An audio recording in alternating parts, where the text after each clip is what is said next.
අනේ වචනයක් හරි කතා කරන්නකෝ පවන්. ප්ලීස්.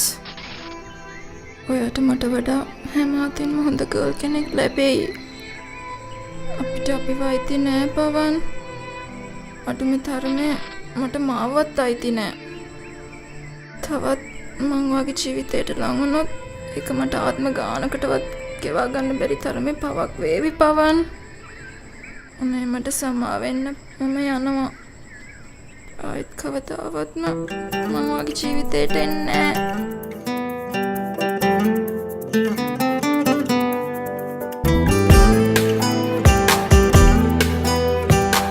කරලා පවන් ගැන වගේ හිතේ තියෙන අදහසත් අරගන්න. Otherwise you will have to suffer a lot.